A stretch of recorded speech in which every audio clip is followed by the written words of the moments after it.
The LG Ventless WashTower with the heat pump is the first of the larger heat pumps when it was introduced just last year. In this video, you'll learn how long this larger heat pump takes to both wash and dry a load of laundry. You'll also learn whether heat pumps, including this one, are reliable based on real service calls logged by a service department just last year. I don't want to get into many features and problems as we have a whole video dedicated to that. I'll leave it in the links below. However, if you live in Boston or any other area with high cost of electricity, you should know how much a heat pump can save you yearly and how expensive it is to operate a dryer. That is a basic dryer we all take for granted. You pay over 28 cents per kilowatt hour between supply and distribution in Boston. I think that's bad. California is actually worse at 29.84 cents. So your dryer costs you about 96 cents per load on average. For a family of 5 drying multiple loads on an older dryer, you're easily spending $700 a year or more just on your dryer. Heat pumps are way more efficient, will save you 50% or more because they are recycling warmer air through a closed loop system where a compressor heats the air through an exchanger while the evaporator removes the moisture. Whereas your dryer is always pulling colder air from the room, then heating with elements and expelling that hot air to the outside through a vent and repeating that inefficient process.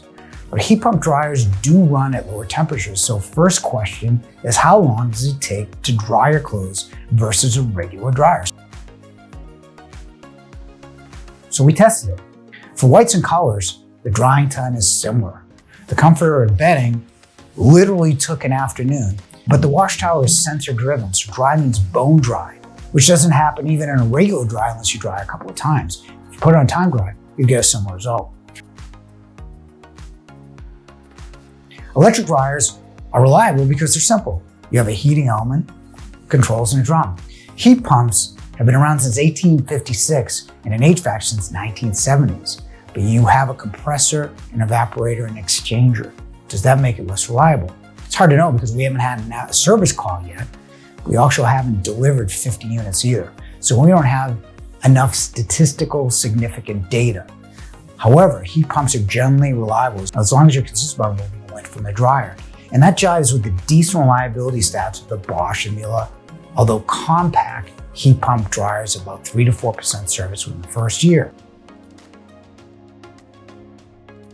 The one problem not mentioned is who will be repairing these more complicated drying systems in an industry that can't fix even the basic ones. So who's going to fix it? An appliance technician or an HVAC specialist? That remains to be seen as worth considering. If you want to learn more about the WashTower features, then click this video, and thanks for watching.